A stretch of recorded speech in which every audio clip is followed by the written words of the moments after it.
Salam saudaraku, ada sebuah tren yang lagi viral di TikTok akhir-akhir ini ya, yaitu terkait dengan sebuah berita yang diberikan sudut pandang atau POV oleh beberapa konten kreator muslim ya, yaitu berita yang dilansir dari Insert Live ya, ketika saya telusuri di Google, itu judul beritanya mantan pendeta yang sudah bikin murtad 3.000 muslim sekarang masuk Islam. Jadi berita ini sendiri itu dilansir dari channel Ngaji Cerdas ya. Oke lah, langsung aja kita lihat trennya seperti apa yang sedang beredar di TikTok akhir-akhir ini.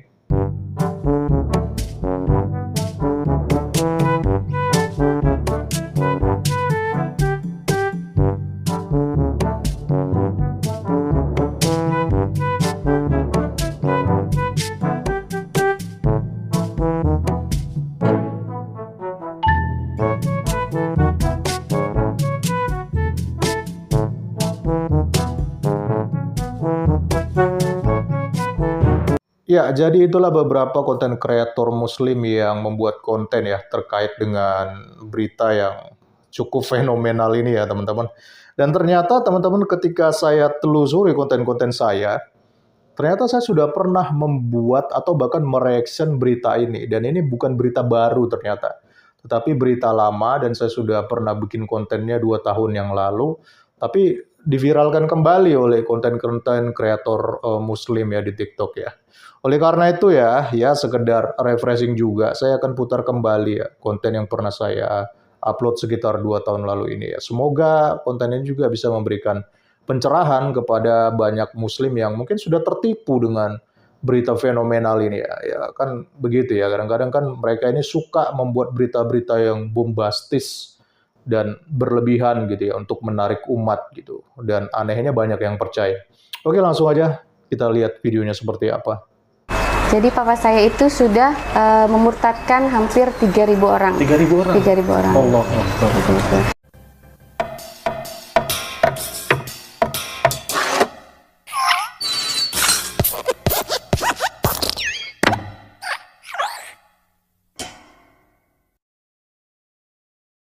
Channel Ngaji Cerdas lagi-lagi kembali menampilkan sebuah konten yang sangat bertolak belakang dengan nama channelnya sendiri. Nama channelnya adalah Ngaji Cerdas, tapi sekali lagi ya, saya sampai sekarang tidak mengerti di mana letak ngajinya dan di mana letak cerdasnya. Karena tiap kali saya melihat kontennya, kebanyakan hanya berisi cerita tanpa dasar dan juga framing terhadap kekristenan. Bahkan framingnya pun dibuat dengan narasi yang sangat dangkal. Assalamualaikum warahmatullahi wabarakatuh. Perkenalkan, nama saya Yesi Yesika. Saya ini alhamdulillah salah satu orang yang diberikan hidayah oleh Allah Subhanahu wa taala. Sudah 27 tahun yang lalu, ketika saya berusia 7 tahun, saya diberikan hidayah. Alhamdulillah bukan sendiri, tetapi bersama dengan keluarga, kedua orang tua saya serta kakak-kakak saya.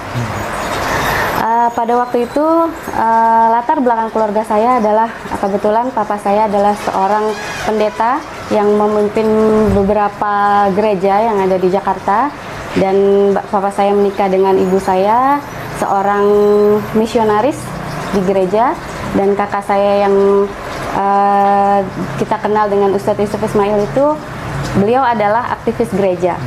Jadi pada waktu itu alhamdulillah kami sekeluarga dengan berbagai macam halangan, sebetulnya ada beberapa yang tidak kami inginkan, tetapi saat ini kami sudah sangat-sangat bersyukur atas nikmat iman yang Allah berikan kepada kami, seperti itu.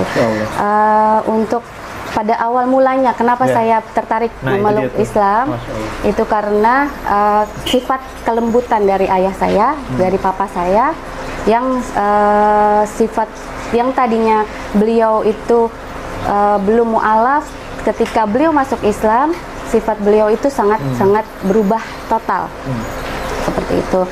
Jadi ya, dulu itu sebelum memeluk agama Islam itu papa saya sangat temperamen, emosional, dan wajahnya itu sangat merah kalau kita lihat seperti itu ya. Jangankan beliau itu, jangankan untuk dikata-katain sama orang ya, istilah kasarnya. Tapi kalau untuk misalnya beliau tersinggung sedikit saja itu sudah sangat menggebu-gebu gitu untuk emosionalnya, seperti itu. Tetapi ketika beliau memeluk agama Islam, alhamdulillah saya melihat kelembutan, saya melihat yang wajahnya itu cerah, adem dan nyaman untuk dilihat, seperti itu. Jadi pada waktu itu kebetulan ayah saya dulu yang masuk Islam. Setelah itu 2 minggu kemudian setelah ayah saya masuk Islam, saya beserta kakak saya yang kedua, yang nomor 2 itu alhamdulillah juga memeluk agama Islam. Seperti itu. Langsung dibimbing sama ayahnya atau sendiri atau gimana? Tidak, jadi kita bersama ustadz di sana. Iya, sama-sama sama ustadz yang mensyahadatkan papa juga sama-sama. Oke. Berarti perubahan ayah yang membuat mungkin Mbak Jessica ini tertarik dalam Islam ya? Betul, betul. Masya Allah. Seperti itu. Jadi kejadiannya pada waktu itu kenapa saya bisa mengambil keputusan untuk berhijrah itu, waktu itu kan papa saya, beliau itu kan mantan pendeta ya. Jadi setelah masuk Islam banyak sekali teman-teman pendetanya, pihak-pihak gereja itu yang meminta keterangan beliau lah gitu, istilahnya minta konfirmasi. Kenapa papa saya namanya itu Bapak Rudi Mulyadi. Jadi kenapa Pak Rudi bisa memeluk agama Islam? Padahal beliau itu adalah pendeta yang sudah hampir 3.000 orang dimurtadkan oleh beliau. Seperti itu. Jadi papa saya itu sudah memurtadkan hampir 3.000 orang. 3.000 orang? 3.000 orang. Allah. Jadi pihak gereja itu sangat heboh pada waktu itu kan. Kenapa bisa seorang pendeta yang memurtadkan orang, yang sering memurtadkan orang, kok bisa ikut, beliau malah ikut memeluk agama Islam, seperti itu. Mualaf ini menjadi narasumber di channel Ngaji Cerdas dan berdasarkan pengakuannya, papanya bernama Rudi Mulyadi, yang dimana katanya adalah seorang mantan pendeta yang pernah memurtadkan hampir 3.000 orang muslim selama ia masih menjadi pendeta. Wow, luar biasa teman-teman. Yang menarik adalah seperti kebiasaan mualaf-mualaf pada umumnya, lagi-lagi mereka tidak menyertakan bukti dari ucapannya. Jangankan bukti, menyebutkan nama gereja papanya dan di daerah mana ia pernah bertugas melayani sebagai pendeta pun, itu saja tidak disebutkan. Dan yang lebih gobloknya lagi, admin channel Ngaji Cerdas ini yang bertugas mewawancarai si mualaf, hanya terima-terima saja perkataan dari mualaf ini seperti orang bloon dan juga orang dungu, tanpa memberikan pertanyaan-pertanyaan yang lebih spesifik untuk mengorek keterangan dari mualaf tersebut. Jadi papa saya itu sudah memurtadkan hampir 3.000 orang. 3.000 orang? 3.000 orang. Allah. Jadi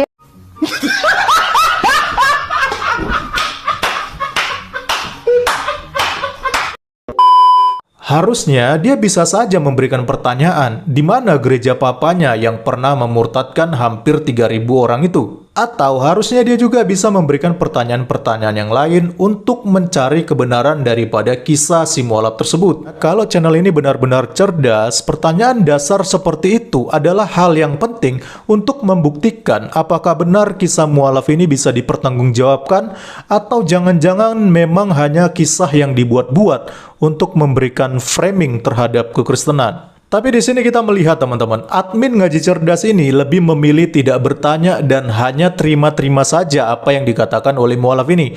Padahal sebuah kesaksian itu baru bisa dikatakan valid jika ada bukti ataupun data yang bisa dijadikan acuan. Selebihnya, jikalau kesaksian hanya berdasarkan perkataan sepihak, maka isinya adalah sebatas asumsi ataupun hoax, bahkan bisa dikatakan fitnah. Memurtadkan hampir 3.000 orang adalah sebuah pencapaian yang luar biasa bagi seorang pendeta. Karena pendeta itu kan tugasnya lebih banyak dihabiskan mengurus ibadah gereja, mengurus administrasi gereja, bukan pekerja misi di lapangan. Jadi kalau ada seorang pendeta yang pernah memurtadkan hampir 3.000 orang, maka mustahil berita ini tidak diketahui oleh kalangan gereja ataupun orang banyak. Pastilah papanya si mualaf ini harusnya sudah menjadi trending topik, baik di kalangan gereja maupun di kalangan orang banyak. Tapi terus terang saja saya katakan, saya tidak pernah mendengar ada seorang pendeta yang bernama Rudi Mulyadi yang pernah dengan sedemikian hebatnya memurtadkan hampir 3.000 orang. Satu-satunya yang pernah dicatat di dalam sejarah dan ditulis di dalam Alkitab yang pernah membuat 3.000 jiwa bertobat dan menerima Tuhan Yesus dan mereka dibaptis secara massal, itu adalah Rasul Petrus, bukan Rudi Mulyadi. Hebat juga ya papanya si mualaf ini mau menyaingi Rasul Petrus dengan mengaku-ngaku pernah memurtadkan hampir 3.000 orang. Kenapa ya teman-teman? Saya melihat banyak sekali mualaf-mualaf yang seenak congornya membuat kesaksian-kesaksian yang bombastis, tapi tanpa bukti dan data seperti ini.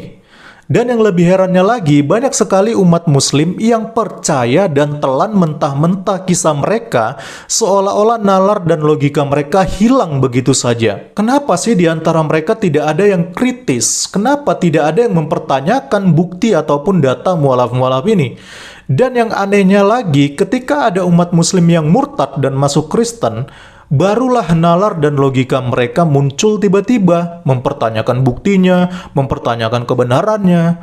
Bahkan meski bukti dan datanya diberikan, mereka pun tetap menolak percaya terhadap para murtadin ini. Tetapi sebaliknya, jikalau ini terjadi di kubu mereka dan ada seorang yang mengaku ya dulunya mantan pendeta, dulunya pernah sekolah Alkitab, dan kemudian mualaf, mereka langsung terima mentah-mentah begitu saja tanpa mau tahu apa datanya, apa buktinya, dan sebagainya. Ternyata memang benar ya apa yang dikatakan oleh medis, bahwa fanatik yang berlebihan itu bisa menyebabkan seseorang mengalami gangguan psikologis. Saat seseorang sudah meyakini secara ekstrim suatu hal sebagai sesuatu yang benar, maka ia cenderung mengabaikan informasi yang kontradiktif dengan apa yang ia yakini, sehingga mereka tidak mampu untuk melihat sudut pandang lain. Salam kritis, Tuhan Yesus memberkati. Shalom.